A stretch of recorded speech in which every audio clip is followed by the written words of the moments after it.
Just to let you know, police are fun. We're having a little fun during the break, and we found out that Todd, his batting average was 180. No, I'm just kidding. It was 310. We'll give him some credit. But in junior college, it was 395. So there you go. That's not bad. All right, so we're going to switch gears here. We're going to go to the City Intelligence Report, and we're going to move with the chief now. And tell us about that a little bit.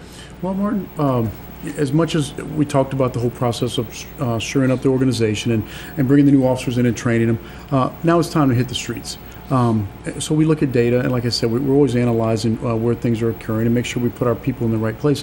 One incident that we have, it's been going on for the last couple of months, we've had an issue with graffiti in the city. Our detectives have been investigating it since then, and we actually captured these individuals on a video surveillance. We brought it, if you mind, the individuals, we're asking if anyone in the community knows them or thinks they know them or suspect that they know them, if you wouldn't mind calling the Thibodaux Police Department at 446-5021 or Crime Stoppers, the Bayou Region Crime Stoppers. But over the last several months, we've noticed, and everything's pretty consistent in their pattern. They'll type things such as smile or be simple or I think COLA, C-O-L-A. So like I said, my detectives have been investigating it. We've had 8 locations that have called in on complaints. In addition to that, we've tasked our officers to bicycle patrol and walking foot patrol to identify other locations. And then they're pretty consistent. You'll see right here, the guy's actually going to commit an act of vandalism. Right there on camera. Yes, sir. Wow. So one of the guys is a good-sized fella, pretty distinctive in build.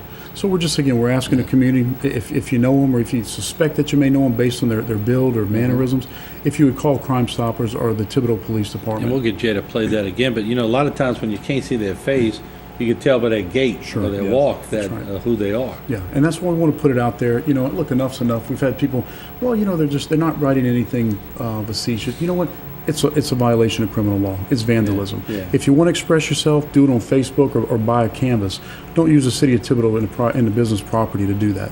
Gee, I don't know if you can, because it's if you can roll it right when they get by the car right there and freeze it, that would give people a chance to sort of really see their face. So if you could work on that for us and just freeze that picture and get it up at any point. But and you see, that's where the public can really come in and help out. They can solve a crime. That's right. And look, they've got a vested interest. It's their city that these guys are defacing.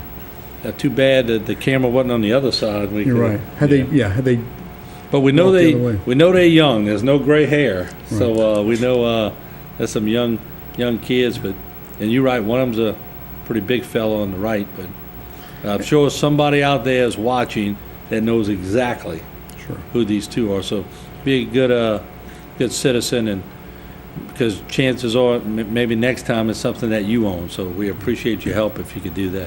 And again, Martin, just a reminder, if you call into Crime Stoppers, the Bayou Region Crime Stoppers, you remain anonymous, and if there's an arrest in conjunction with your information, there's a reward that'll be paid. Yeah, okay. So all right, very good. Appreciate you showing that. Let's go to the CFS, the crime and the crash reductions, and you have 7-month comparisons. Yes, sir.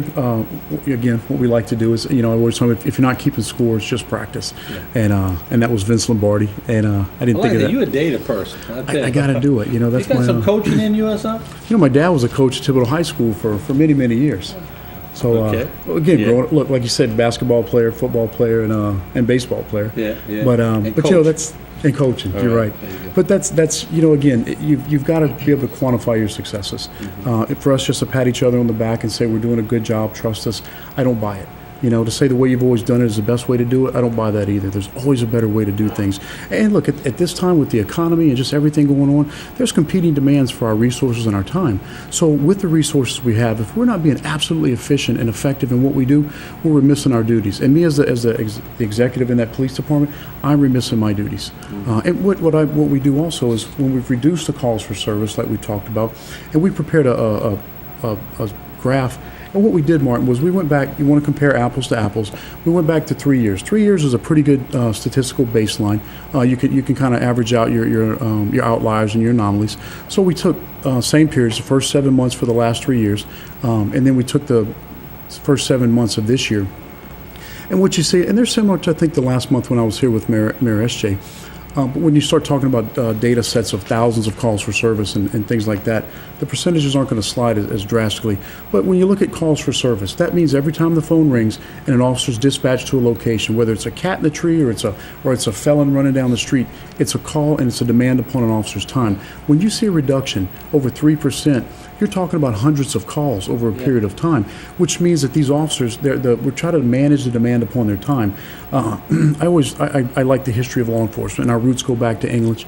And in 648 was the first semblance of law enforcement as we know it today, and it was called the tithing system. And in the villages, 10 men would group up in what they call the tithing. And if a crime occurred, they would put out what they call the hue and cry. And say there was a theft or a fire, or an arson, somebody in the village would put out the hue and cry, and the 10 men would bond together, and they would go out and chase for the criminal. Okay. Well, that was in 648. Well, you know what we do today? We ride around in the cars, and we wait for the radio to hue and cry, and we all run over there. Mm-hmm. It's not the most efficient and effective way to be. Looking at that time of day of week graph, where the lieutenant like Todd Gagnard can say, statistically, historically, our data shows on this time of the day and this day of the week crashes occur, and then he goes back to a spatial map other than just the temporal, then he can say this day, this week, at this location, this is where people tend to crash. So he's being much more effective in his resources. It could also go, when we used to ride, we're about to start riding with all you guys again, when people get paid, they got money to go out, drink a lot, whoop it up and get in trouble. So payday is a big thing too. We look at seasonal crime, times of the month. Yeah, there's all cyclicals that kind of affect that dynamic. And again, it all comes down to people are cognitive in their actions, their behavior. You know, I go to a restaurant, I always order the same thing. Yeah. I sit there and say, I'm going to order this instead, but I default back to what I know. You take the same route to the gas station. You buy the same things at the grocery store. Well, the way people crash and whether their driving behavior and the way they commit crimes, they victimize communities, it's all cognitive in nature. So you can build these patterns based on historical data, and then you can start doing predictive policing. And when guys like Todd reallocate their resources. Some of the other successes that we've had in a 7-month comparison are things such as criminal damage to property. This is property that the citizens of Thibodaux own, and for whatever reason, these criminals come and are committed to damage it. 24% reduction in that. On the thefts, we've had a neutral variable right there, but you see burglaries are down 11%.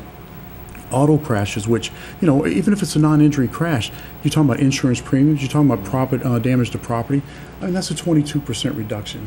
But criminal damage down 24, that's significant. It's all significant. That's because you got all those units out and they targeting once again those areas where you've had trouble in the past. That's right. And you know, when you said the units are out, you're absolutely on the mark. In 1974, they conducted a study called the Kansas City Preventative Police Study.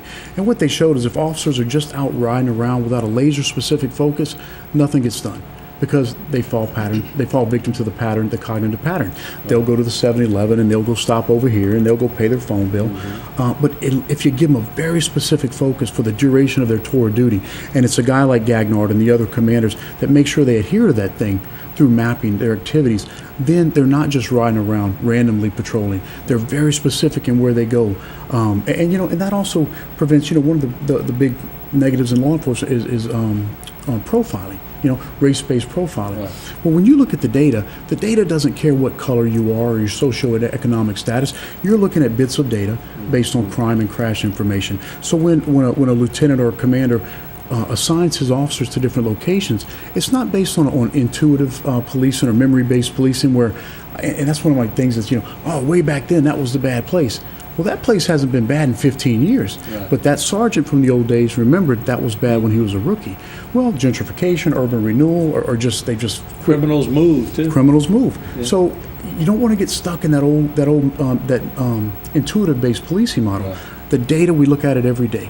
And these are the reductions that you see when you look at the data and you put your officers in the right place for the right reason. Now we're going to take a break, and I know when we come back, I think you're bringing Joe into the conversation now, huh? I hope so. The three-point shooter, the all-stater from Thibodaux. All right, we're going to take a break. When we come back, we're going to have Officer Joe Terio, and coming up, we're going to have Terrebonne General Medical Center on the show. World Breastfeeding Month. We're going to have Laura Poole, Julia Berg on board, so you won't want to miss it. A lot of good tips when we come back. Don't go away.